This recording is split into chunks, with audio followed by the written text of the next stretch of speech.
Welcome to the Mountaintop Kitchen. Today we're baking a show-stopping treat, my very berry Frangipane Anise cake. It's rich, nutty, and oh so packed with juicy berries. But here's the twist. We're adding star anise for a warm, unexpected depth of flavor. This cake is a little rustic, a little refined, and absolutely bursting with flavor. Perfect for coffee breaks, celebrations, or just because. Hi, I'm Stone. Let's get baking.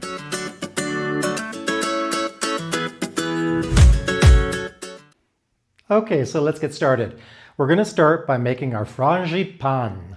And we have some butter in our mixing bowl here. Now, all of the ingredients and measurements will be in the description box below or here on screen, or you can also find them in our Substack newsletter. So let's get started by creaming our butter and our sugar together for about 4 minutes. Just like we would do with baking a cake, actually.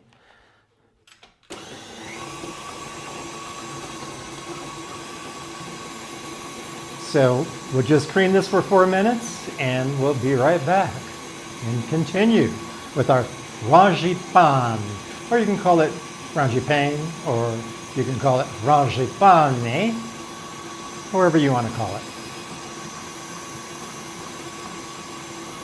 Okay, so our butter and sugar is nicely creamed now, and we're going to add in our egg and our egg white. So before we do that though, I'm going to add a little bit of this almond extract. Now you can add as much of this or as little of this as you like. Some people don't like this extract, but my recipe calls for about a teaspoon, but I'm only going to put in a half of a teaspoon right now. So I'm going to just add this to the eggs. There we go. And we're going to mix this in after we do a quick little scrape down. Make sure there's nothing hanging out on the bottom here. Okay. So let's get this going on a slow speed, and we'll mix in the eggs just until incorporated.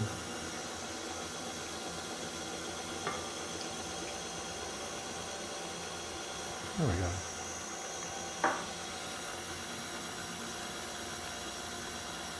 Now this mixture might look a little split when we're done mixing it in, but that's okay. It will all come together when we add in our flours. I'm going to give this another scrape down because we've got some butter hanging out on the sides here. We want to get that all mixed in nicely. Again, don't worry about if it looks a little split at this point. It'll all come together once we add in our almond flour and our all-purpose flour.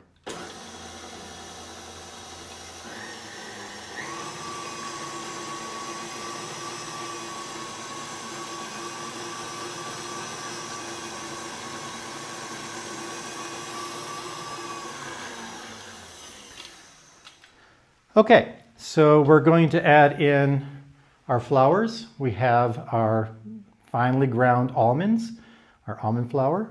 Just plop that in. Again, all of the quantities are in the description box below. They'll be right here on screen, or they'll be in our Substack newsletter. Please go to our newsletter and subscribe. It's totally free. And oh, don't forget to subscribe to our YouTube channel. So let's first get our almond flour mixed in for our frangipane. Okay, and then our regular flour. And with any cake batter, you don't want to overmix. Our little bit of salt. And I'm elevating this recipe a little bit with just a 1/4 teaspoon of ground anise. It adds a really nice licorice flavor that complements the almond nicely. And just plop that in. And that's it. It's very easy. So we're going to just get that mixed up. I'm going to give it one more scrape down just to get some of this flour that's lingering here on the edges of the bowl. And check out, make sure there's nothing on the bottom. And you don't want to overmix. Anytime you add the flour, you want to make sure you don't overmix because you just want to get it incorporated, or you're going to end up with something gluten-y and tough in your cake. You don't want that. Okay, so our frangipane is done. So next, we're going to go on to our batter for our cake. So we'll be right back doing that after we do a little clear up here and clean up our mess. Okay, we're ready to make our cake batter. So let's get started with that. Again, all of the measurements for the ingredients are listed in the description box below, here on screen, or you can go straight to our newsletter and Substack to get the full recipe. All right, so let's just plop this in and get our sugars in there as well. And let's cream this for about 4 minutes on a medium speed. Start slow at first. You don't want that sugar flying all over the place. And bring it up to medium speed. And let's cream that for about 4 minutes.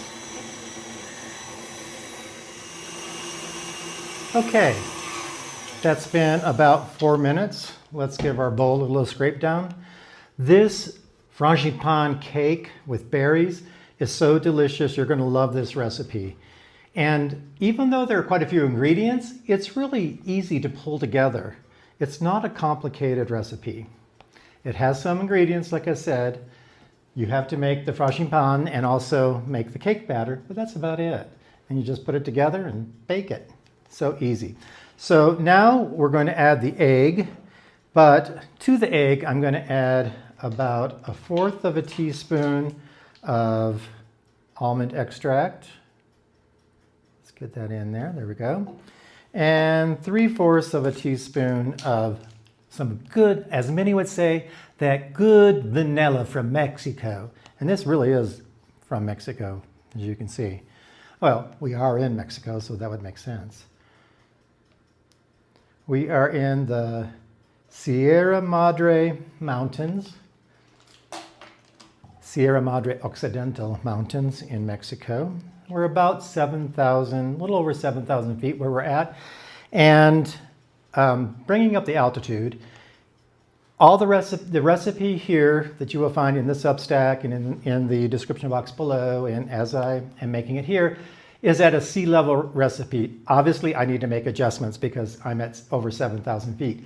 All of those adjustments at the various elevation levels, if you're above 3,500 feet in elevation, you're going to have to make some adjustments. All of those adjustments you can find in my Substack in each recipe at the various elevation levels. So what I have to do at 7,000 feet basically is I have to increase my liquids a little bit. So I usually do that with eggs. I have to decrease my sugar, increase my flour, and decrease my leaveners. Okay, so let's get back to it. So I'm going to go ahead and add in the egg with the vanilla extract and the almond extract. So let's just get this going on slow and get that incorporated.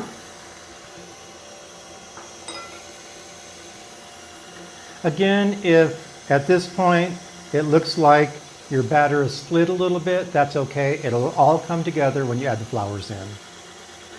I'm going to speed that up a little bit.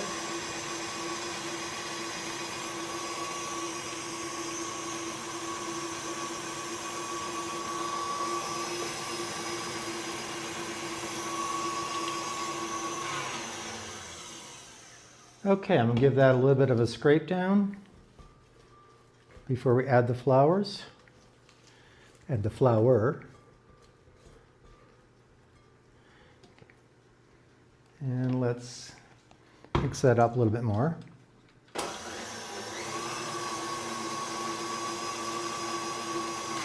All right, now I'm going to add the flour. I'm going to whisk together the flour, the baking powder is what we're using as a leavener, and a little bit of sea salt. Okay, so I'm just going to whisk that together for a little bit to try to get it pretty evenly mixed. It'll get mixed more in the mixer. And I'm going to alternate my dry ingredients with my milk. So I'm going to start with the dry and end with the dry and add the milk in as we go. So I'm going to put about 1/3 of the flour in right now. Get that mix. Remember, you don't want to overmix your flour because you don't want a tough, gluten-y cake. Okay, I'm going to add in half of my milk.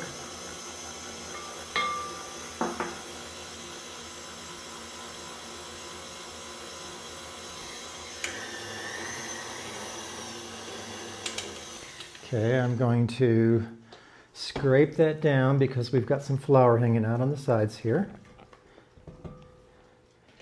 Add in another third of my flour and other dry ingredients.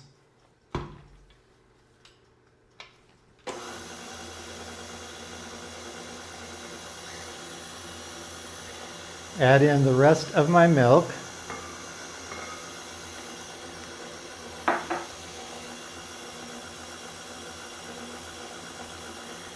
And the remainder of my flour.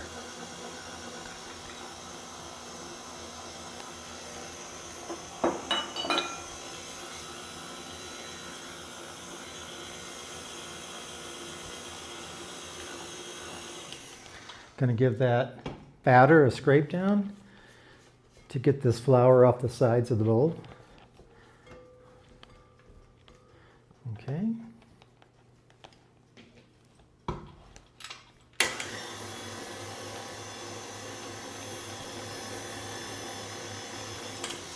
And our batter is done. So we'll be right back to get this into our cake tin and get it in the oven.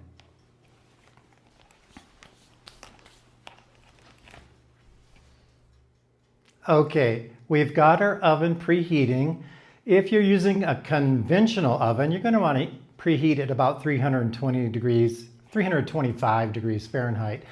I'm using a convection oven, a little KitchenAid over here. So I'm going to be running mine about 20 to 25 degrees less than that because I'm using convection. All right, we're going to start by putting our cake base in. We have about a cup of the batter, and we're just going to get it in here. I do have a prepared pan that I've lined with parchment paper on the sides and on the bottom, and I've put a little nonstick spray in there, baking spray. I have these little clips on there just to kind of help me. That's extra. You don't need to do that. And I'm just going to get this into the bottom, and then I'm going to spread it around to the edges, and then we'll continue. So this is about a cup of your batter, and then you have some more batter left that we're going to be dolloping in a checkerboard pattern with our Frangipane. Okay, there we go. All right. I'm just going to take, I have this spoon trick that I learned from Christina Tosi of the Milk Bar. Just take an old spoon, bend it, and it helps you to really get into tight spots. So I'm just going to now spread this around on the base. Get it all to the edges as best I can and as even as I can.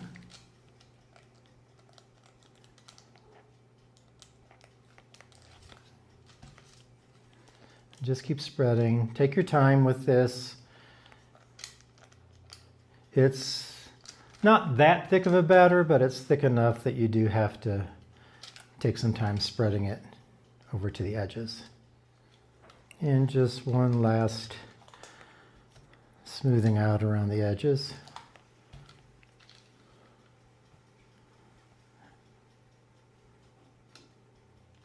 Okay, so there we have our base. Now, what we're going to do is we're going to take some more of the batter and some of the Frangipane, and we're going to just simply dollop this in a checkerboard pattern into our tin. So dollop, and then dollop. Don't worry about getting so close to the edges. We're going to spread this a little bit with a stick, a wooden stick, or a steel straw, whatever you have handy. Butter knife is fine too. And we're just going back and forth, making sure that we're evenly distributing our batter and our frangipane evenly to get a nice equal distribution throughout our cake. Okay, a little bit more frangipane here. You can use a scoop for this if you want to be precise, but I don't think that's necessary. Okay, frangipane, cake batter, and I've got a little bit more. I don't want to waste this, so let's get it in there. Okay, and just one last dollop, and a little bit of cake batter. Okay, that's pretty good. Okay, so we have it dolloped in. Now we're just going to take a little stylus. You can use a wooden stick or a knife or something. And we're just going to swirl through these dollops and kind of even this out a little bit. So I'm just going to swirl on through, kind of pushing it over to the edges as I do. Okay.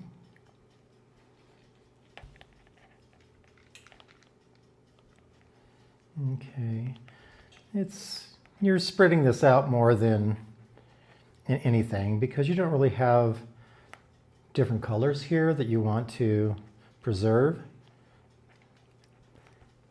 And then once you get that taken care of, you want to kind of tap it on the work surface to even out your batter and frangipane. Okay. All right, so now that we've done that, we've got the rest of our frangipane in a piping bag with about a half-inch nozzle, and we're just going to go ahead and swirl this on top. The reason that we're not going to put it in and then spread it is because it's kind of hard to spread and it's going to pull everything around. So we're just going to go around in a circle and do like a big spiral, and then we'll even it out a little bit on top in a minute. So let's go ahead and get started with that. Just all the way around. Take your time, no rush. And come on in. This smells so good. You're going to really love this cake. And it's sort of sophisticated yet simple at the same time. And it's really not that hard to prepare.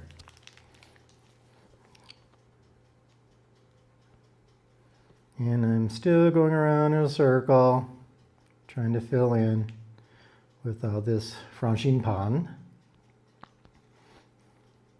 We don't want to waste any of it, that's for sure.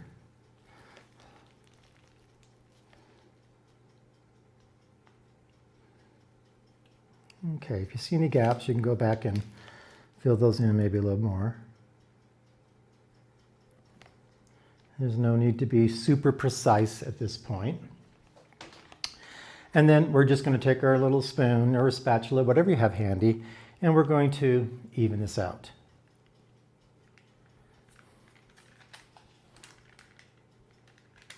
It's pretty easy to spread at this point.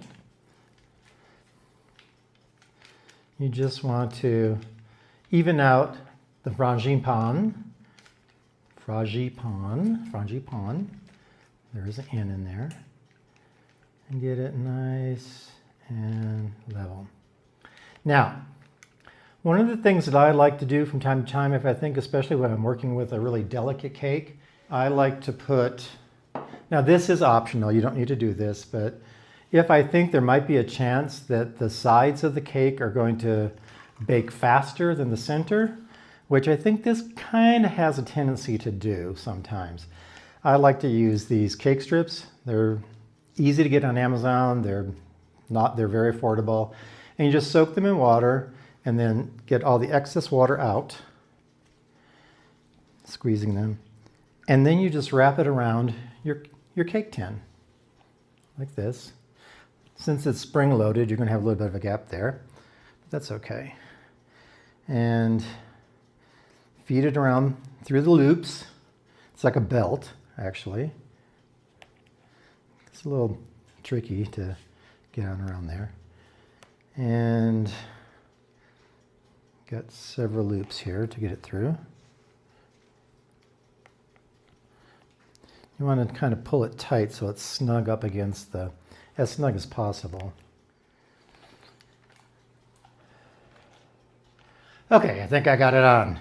All right, I really don't need these clips anymore, so I'm going to take them off. They're just helping me to keep the paper that I put around the sides, parchment paper, up and in place. All right, now we're going to put our berries on. Okay, just however you like to do it. Sprinkle them around. You can press them down in a little bit. I find that the batter is going to kind of move up and engulf some of them anyway, so there's really not a need to press them down that much. Now I am using fresh berries. I do have some frozen blackberries here. You can use frozen, you just have to make sure that you drain them well, pat them dry, get some of the juices out because they will weep onto your cake. Now I prefer to use fresh fruit just because of that reason, but here I'm using combination, so I'm not even following my own rule. And I'm just going to put them in, get some to the edge as well. I've got blueberries, raspberries, and blackberries. I really like the red color, really adds a nice pop. Okay, now the recipe calls for a half a cup of berries in total. I like a little bit more, so maybe I'd go to 3/4 cup.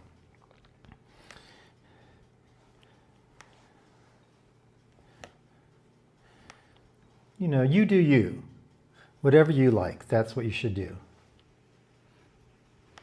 I tend to go for a little bit more because I like the berries. Of course, the blueberries hold up a little bit better than the raspberries and the blackberries. Okay, I want to get some more red in here. Okay, let's get some red over here. Let's get some here. All right, we're getting close. I think we might have enough berries on here now. Or could you really ever have too many berries? I don't know. Again, like I said, you do you. Whatever you like, whatever looks good to you. I think that might be enough right now. One more red one right in there. Okay, so I've got the berries on top. Now I'm going to sprinkle on some of these almond slivers. Just sprinkle them around the top. Doesn't have to be perfect. If you want, you can put them on one by one if you're a perfectionist, but I'm just going to sprinkle these on. And nothing against, no judgment. Sometimes I do put them on one by one if I want a really perfect looking bake. But you know, I think that looks pretty good. So I have my berries and my sliced almonds on top, and this is ready to go in the oven. It's going to bake for anywhere from 55 minutes, 52 minutes, 55 to an hour. Keep an eye on it. If you see that it's getting too browned on top, just make a little tinfoil tint, place it on top, and that'll keep it from getting too brown. So let's get this into the oven, shall we? Yum, yum. Take a look at that. Nice golden top. Berries and sliced almonds on top. We're going to let this cool. It smells so good. We're going to let it cool for about 10 minutes, then we'll take it out of the pan and let it cool for about an hour before we dust it with some powdered sugar. But this is looking awesome. You really need to try this recipe. You'll be so pleased with it. Okay, so let's let that cool in the pan for about 10 minutes. We'll take it out of the pan And then we'll put it on the rack to cool for about an hour, and then we will do the final dusting. And at this point, we can go ahead and take these off. So we'll do that and be back in a few minutes when we take it out of the pan. There you go. Oh my God, it smells so good. Oh yes. Okay, let's get this out of the pan so that it can cool completely. Let's see. Look at that. It is beautiful.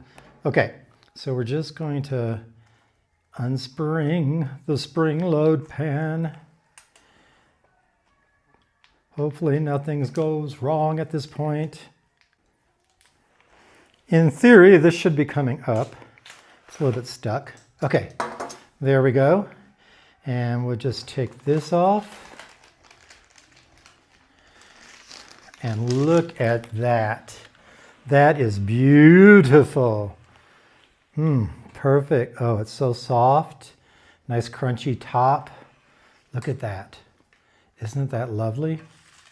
Okay, so we're going to let this cool, and then we will come back and we're going to dust it with some powdered sugar, and we're going to try it out. Got to try it out. It looks so delicious. My very berry Frangipane cake. So thanks for being with me today, but stay with us because we're going to eat this thing in just a few minutes. Well, in about 40 minutes after it cools down.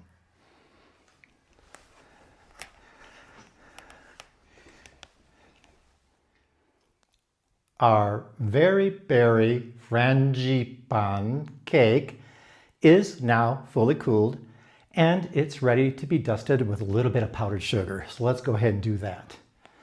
Okay, take a look at this. Isn't it beautiful? First, before we cover it a little bit with this powdered sugar, this looks absolutely amazing and it smells so good. Okay, so we're not going to put a whole lot on, but we're just going to get a little bit, and we're going to just sprinkle it on the top here just to give it a little bit of extra character. You know, I think that's enough right there. You don't want to cover up all the berries and the nuts, but take a look at that. That is amazing. Okay, well, the proof is in the taste though. So let's go ahead and try it out. Okay, let's see, where's a good piece to cut? Maybe right here. Oh my God, this is feeling so good just to cut through it. Okay, let's get a little cut over here. Go on through. All right, lift it out. Here we go. We're going to plate it. It's looking good.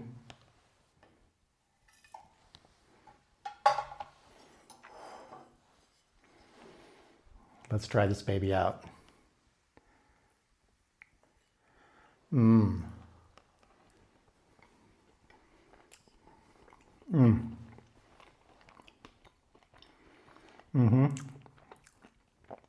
Very almondy, as you would imagine, with Frangipane. And these berries really shine. The flavor of the blackberries, the raspberries, and the blueberries come through, and a little bit of crunch from the top of the Frangipane, where it's browned a little bit, and also the toasted almonds that are on top. This is absolutely delicious. I really want you to try this recipe at home. And until next time, please don't forget to subscribe to the channel. Run on over to our newsletter where all the recipes are. We will put a link down into the description box below. And we'll see you next time. Thanks for joining us here at the Mountaintop Kitchen. Bye.